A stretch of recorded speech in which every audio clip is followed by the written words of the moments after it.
Welcome to the Brant and Sherry Oddcast, sponsored by America's Christian Credit Union. To order Brant's latest book, Life is Hard, God is Good, Let's Dance, or to find out more about the show, go to BrantHansen.com. Here's your reminder that Jesus talks to hypocrites a lot and calls them out on stuff a lot. It's all over the place in the New Testament. I'm so grateful for that. Maybe you are too. Because it would be really tough to deal with the hypocrisy that we see that's dressed up as Christianity or whatever, and then it's just like, oh, ick. If Jesus never did that. But he does do that. He acknowledges that people will want to say things with their lips. They'll say things because it scores points for them somehow. They can manipulate, but their heart isn't there. And he calls them actors.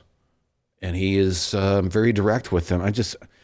so thankful for that. He's the most realistic person who has ever lived. In addition to being the son of God, like because he made us, he knows. Some things get like hyped up as a breakthrough, and I don't know. Okay, what is it? Fruit of the Loom has done a collaboration with a designer to issue an athletic formal suit. It's a cross between sweatpants and a suit. So it's a sweatpants suit. A pants sweats. Well, so like it looks like. It looks like a suit, like a jacket, a suit coat, and pants, but it's made out of sweat. To be super comfortable. Okay. $155. Okay. For suit. I clicked on it. Why? Well, I just want to see what it looks like. Okay, and? It's terrible. It looks like it looks like you're wearing sweatpants. Okay. And it's like somebody made sweatpants into a coat. It looks terrible. And a little tie. Like breakthrough, we managed to decimate an actual suit for $155. It may sound sloppy, but it's really sloppy. I don't know what it would take for us to learn this lesson, but I saw this poll. Anyway, it says you can get $10 million now, and your lifespan will decrease by 10 years. Do you take the offer? They'll give you $10 million. Your lifespan decreases by 10 years. 63% said yes. They took it. Wow. Yeah. Wow.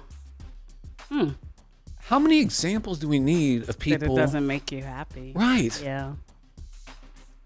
In 10 years off your life, like you might think, well, 95 to 105, I probably wouldn't enjoy that anyway. No, you might pass away at 60. Yeah. Now 50. Mm-hmm.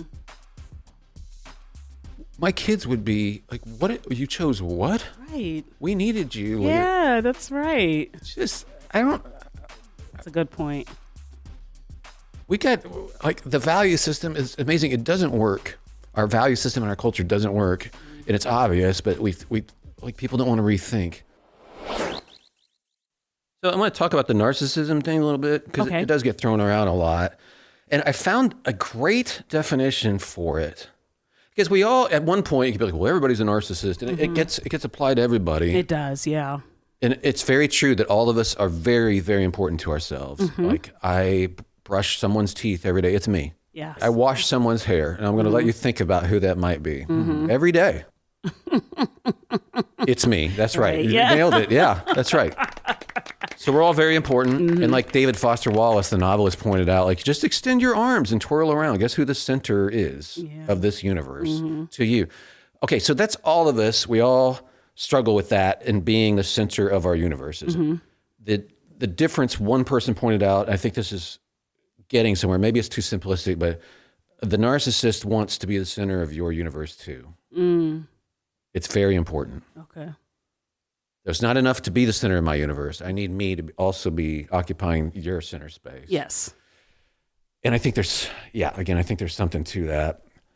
And we just run into this over and over in any ministry. And I was thinking about, why wasn't my dad a pastor?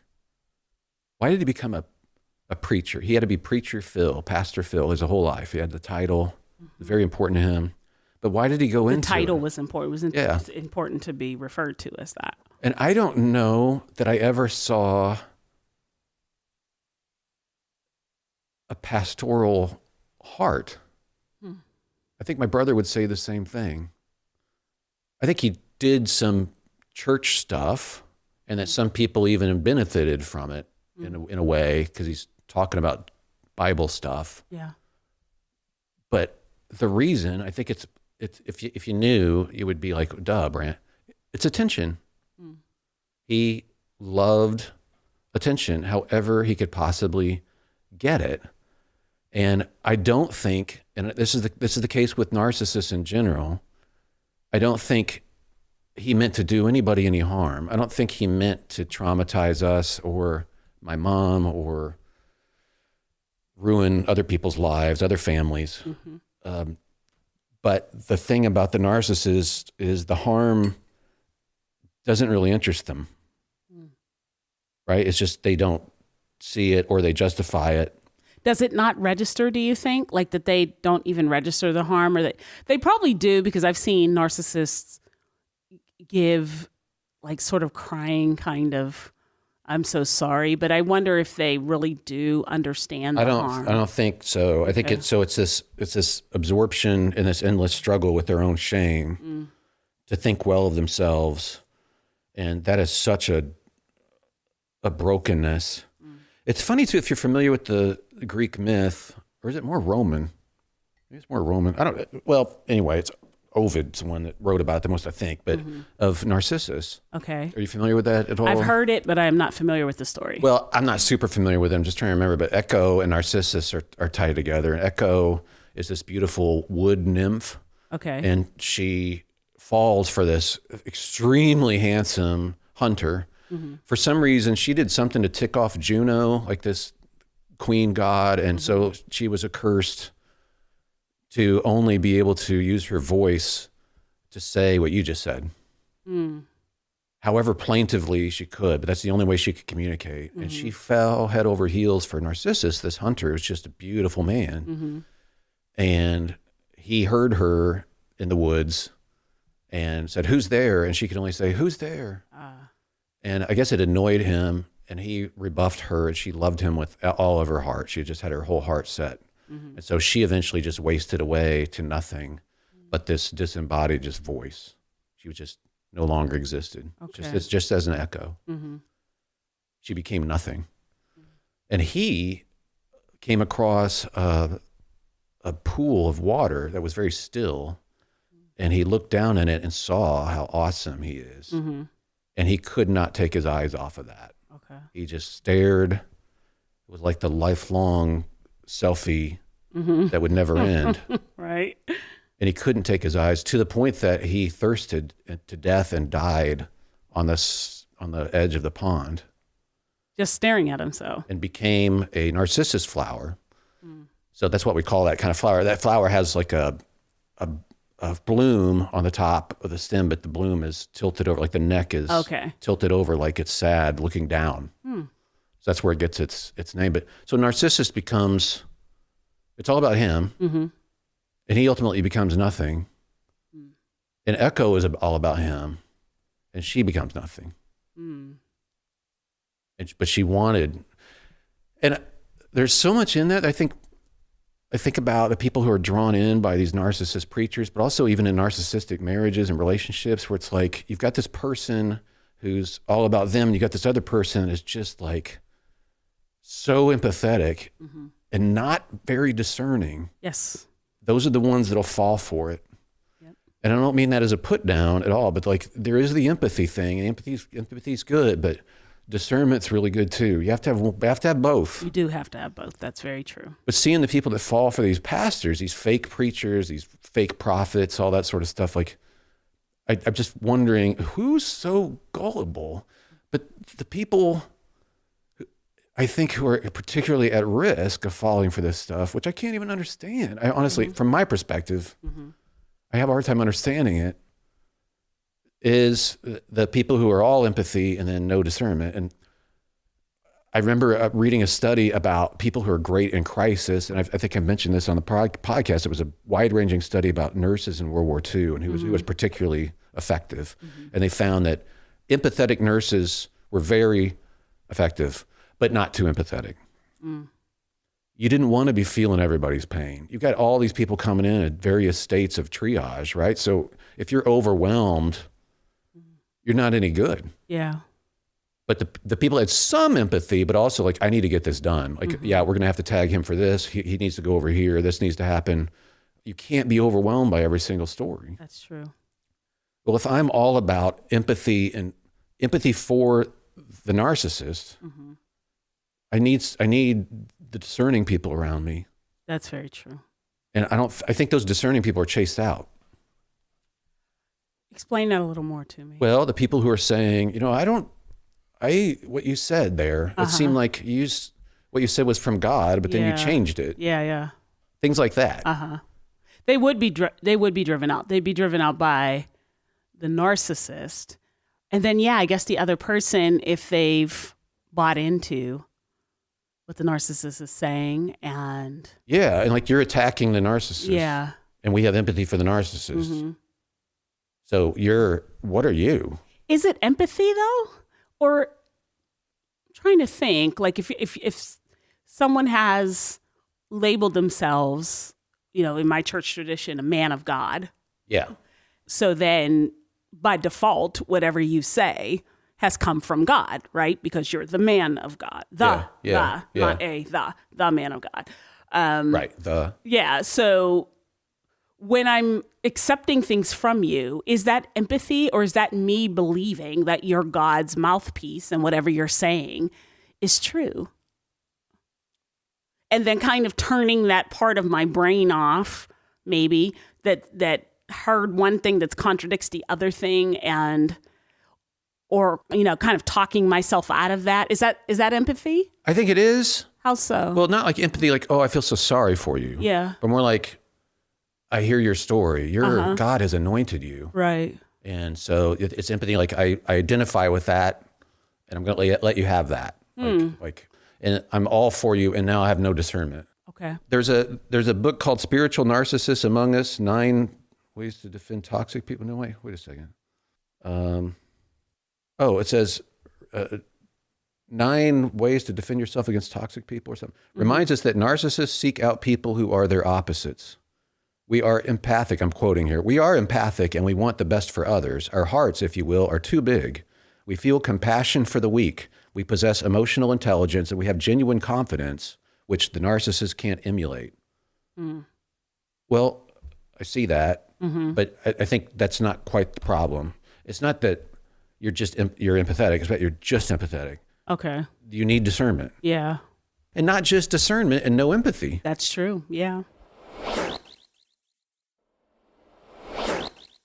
Even if you are turned off, reading from another book here, by a narcissist's moves, unfortunately, they may be all too interested in attaching themselves to you by charming you.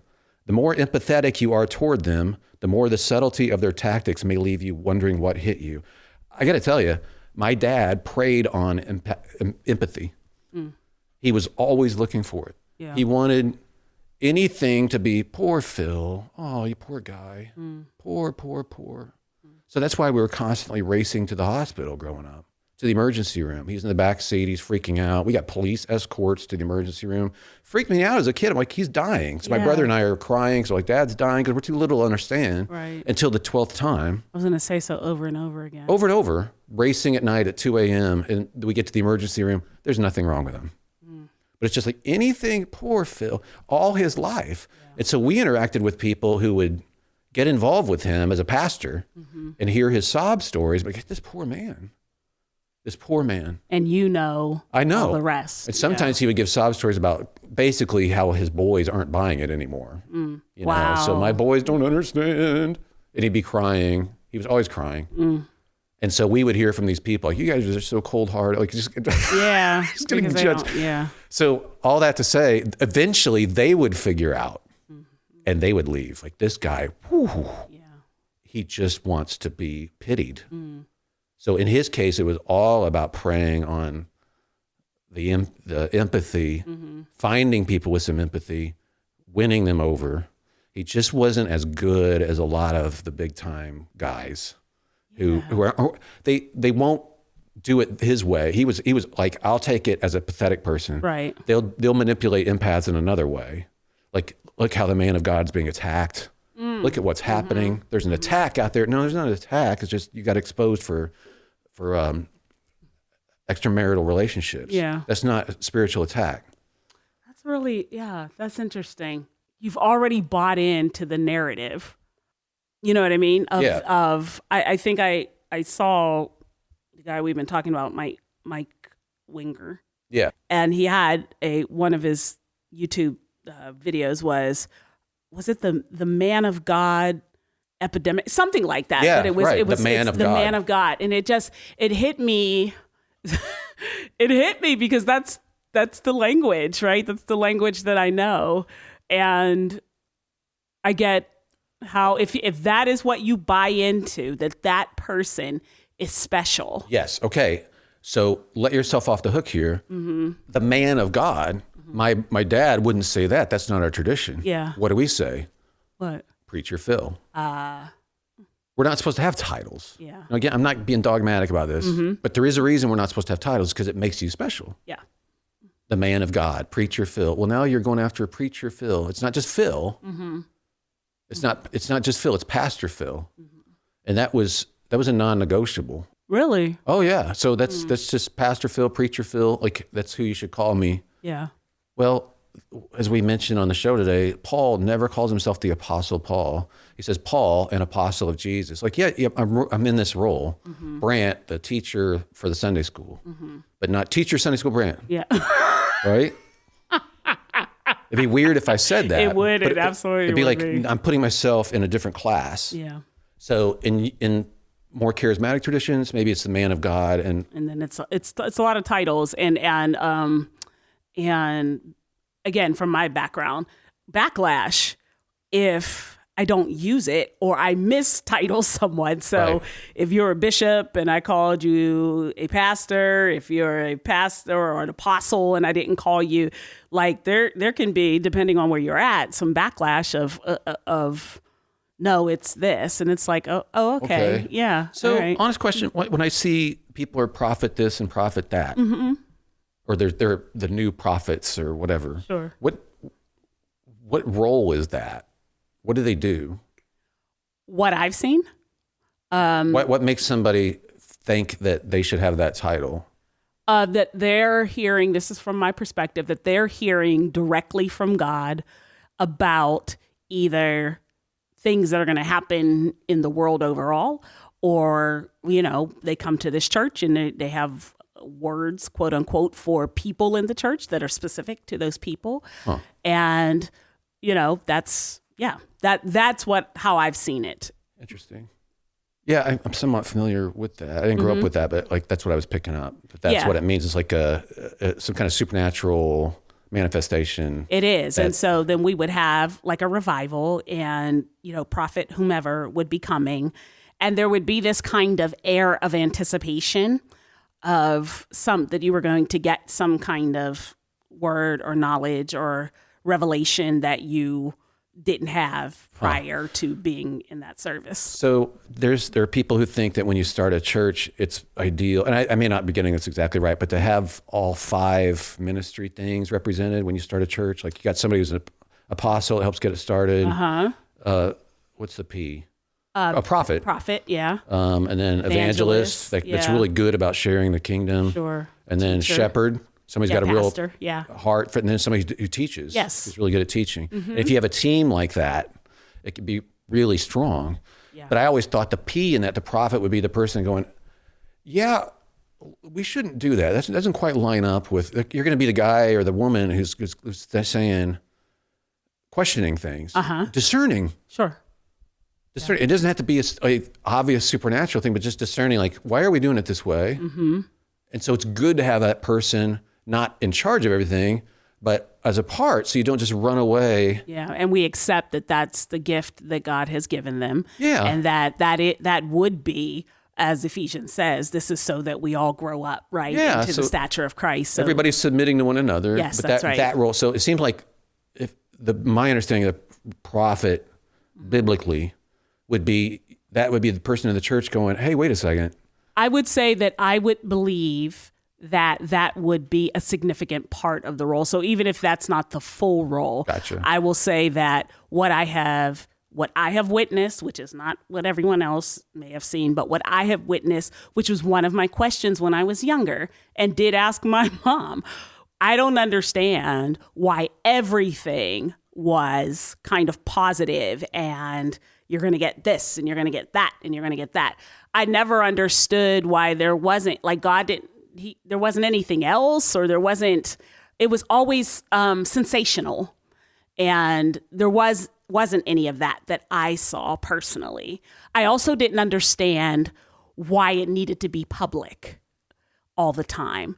You see what I'm saying? So let's say for what you're saying, we don't necessarily need that out here during a service, right? Maybe you have the role like a Nathan or other prophets that go to David and say, hey, what you did here, not cool. Here's what's going to happen. All of that kind of goes on in private and then the public, whatever. You know what I mean? So I never understood why there just seemed to be a performance element to it. I was too scared to say it wasn't God. I'm but telling I you, that just didn't perspective to me, that your perspective to me fits the idea of a prophet in the Old Testament. Even like you're looking at the culture, going, this is off kilter. Yes, this is not what God wants. Here's what God. Let's return to what God actually wants. Where's His heart actually? Yeah. So that's. Would there be some warning and correction? And done lovingly? Yes, absolutely. Where it's like, it's direct. Yeah. But I'm actually rooting for you. I want you to change. I want you to repent. Because it would be if you're a prophet, it's from the heart of God. Yes, so that's how it broken. would be. Yeah, yeah. So That's not. I was wondering about that. Yeah, no, I hadn't, growing up, I didn't see a ton of it. I'm not going to say that I didn't see it, but I didn't see a lot of it. Well, I didn't see enough discernment either. And I was wondering, why couldn't people tell? Why couldn't people tell that this is garbage? Yeah, you know, what my dad was doing was like all about him. They can't tell that. If I'm honest about that thought, that was the thing that I had to struggle with for years when it came to my faith and when it came to leadership, because mine was almost like the opposite. So there were these quote unquote men of God who we are experiencing severe abuse in my home. My mom wants to leave my dad and they're saying no, because this, that. And it's like, that's the man of God. If you're the man of God, then I don't understand why you don't see it, why you don't, or if you have empathy, to your point, without discernment, why your empathy seems to be to him and not to us, because you're never saying, no, that's not going on in the home. You do know. No, they're not empathic. Yes, right. But your mom, and so they're preying on that to have their status. They are. And her heart for ministry, her heart to be right with God, her heart to, she's taking this to these people to say, hey, this is what's going on and I don't want my kids exposed to this, or I don't want, and they would say, well, no, if he wants to stay with you, biblically, he has to stay with you. And that, if I am honest, and there's probably people like me, that is what I fought through in my faith in my early 20s and a little bit beyond, because I couldn't get past, well, then God sees all this and he's okay with it. Like what I'm going through in the house, what nobody else sees, he's okay because this man of God said that. Okay, that was what do you make of that now? What I make of it is, what I make of it is the man of God is a man. And that man was wrong. And that's what I make of it. That man was wrong. And my mom's heart was to do what God wanted. And we fell, quote unquote, I won't even say pray. That man was wrong. Yeah. And so that where I've come, because God has redeemed so much in my life that I can get beyond that. What I've come to is to be able to see a quote unquote man of God, because I'm still charismatic. I'm still in that, tradition. So they're not going to stop using that language because I got questions, right? But what I've learned is to have, I would say, a compassion and empathy. I would say that with discernment, to be able to say, that's wrong what you just said. And be okay with that without burning the whole place down, which I'm also capable of. No, you can let them do that. Yeah. They might burn the place. Like if some people, if they are narcissistic, would rather take everything down than be embarrassed. right? I've seen that. Yep, I've seen that. And there's times I've had to leave, but it's given me an empathy and a compassion in a way that I can leave, but I can also say, that's not God. That's what I needed. That Right. wasn't God. Yeah. So hopefully That was the man. when you hang out with people who think more, you become more discerning. I do. And you can overhear conversations like this. Maybe you haven't thought about some of this stuff. You probably have, but maybe you haven't. And you can be, oh, okay, this is helpful. I wanted to talk about this on the Living Unoffended podcast, and I may yet. I saw a clip, and I think it was on that show. It was on Winger's thing about the man of God. Yeah. The dude from South Africa. Uh-huh. Yeah. So there's a guy, it looks like he's on steroids. I don't know. He's maybe older than me, but he's just completely huge. He's ripped. Yes. He's wearing a tight t-shirt to preach. Of course. And it's just, and it's like, he seems like he's having rage. But he's got a huge church, and you do not challenge him. Yeah. You do not. And it's very posy on stage where he's talking about being attacked. It was so WWF that Yeah, it was slightly comical to me. Yeah. You can't, like Jesus grabbed those whips. I can grab whips too. Yeah. Yeah. And it's like, you better hope I don't find you. And then he's like, I'm not going to do any of that weak Christian stuff, forgive your enemy stuff. Yeah. I'm coming after, well, I'll do it later. But I'm not, like he caught himself. He literally called it weak Christian stuff. Yes, he did. So it's kind of obvious. There's 90,000 people who think he's a good guy. Yeah. Like you're honestly, how does that even happen? Good grief. The threatening, the posing, the insecurity, the bleeding narcissism, the threats, the immaturity. I just think that you buy into, if I can get you to buy into, I am the mouthpiece, then for what? For God. So maybe the mix, I don't know. My own identity is tied to, that's where we get blind, right? Yes. That's where when our own identity is at stake. Oh, I see that a lot here. Yeah. Yeah. So the referees are always against our team because we got those lenses on. Yeah. Our identity is tied in with our favorite team. That's right. So we can't see things clearly. There's got to be something there too. Like maybe is. there's aspirational yes. theology that goes in there. Yes, because I remember saying to somebody, there was a big preacher guy in Pittsburgh, and there was a whole kerfuffle because the church is sort of in the hood. It's a big church, it's in the hood. And he has like a Jaguar or something like that.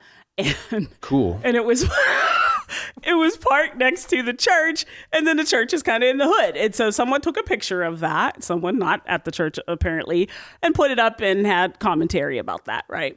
And so that went around in the city for a while. And then people were saying, well, I want my pastor to drive something like that because it is aspirational. It is, well, look at the blessing of God. And because we have this kind of, that's why I said, I see it a lot because we have this kind of American bathed success thought of blessing, right? That blessing means I get more stuff, right? Then people don't want, I had someone say to me, people don't want to see their pastor drive a late model Camry. That's not what they want. They want something that you aspire to. So that's where that kind of weird mix of American dream. And so if you've invested your heart in that hope. That's right. That you're going to have a part of this too. Yeah. You found a way. Then when somebody criticizes and points out something that's obviously wrong. Yes. Yeah, that makes sense. Yeah. So that is why, to me, as I've told you before and said on the podcast, The Truth About Us is one of your most important books, if not the most important to me, because it is being able to say, I have a bias here. There's a problem. Being able to identify it, accept it, and then see where it is playing out in the way you see and perceive things. Yeah. And when you carry yourself more lightly, like I can be wrong all the time. Yes. It makes it a lot easier. I wanted to find something my brother sent me. I think this is so funny. Okay. It was on Instagram. I just found it. I'm going to try to make the volume here work. Okay. But this guy is talking about when did the world get violent? Okay. speaking about like the truth about us and stuff. So yeah. this guy hits a theme that I hit in the book, and I don't even know who this is. Okay. Somebody probably knows who this is. It sounds like he's a comedian. I don't know. He's just standing in front of like a hot dog sign. Okay. Okay. But here we go. Let me make sure I. Okay. People think the world's that it's gotten so violent, but the world never got violent. There is no got. The world has been violent since the beginning. Cain killed Abel, man. Cain killed Abel. The third person on the planet killed the fourth person on the planet. We weren't even able to make it to 3 people before somebody was a murderer. At one time, a third of the people on the planet were murderers, right? A third of the people in the hood aren't murderers. A third of the people who own guns aren't murderers. A third of the people in jail aren't even murderers, right? San Quentin, Alcatraz, Folsom Prison are safer than the book of Genesis. You thought Compton and Baghdad were tough? Try downtown Eden when the sun goes down. There was murder and violence at person 3. One couple had 2 boys who had the world to themselves, and one of them was claiming this town ain't big enough for the 2 of us. Cain killed 25% of the world's population. That's more than Stalin, Hitler, Idi Amin, Pol Pot, King Herod, Genghis Khan, Manifest Destiny, typhoid, cancer, AIDS, cooties, all combined.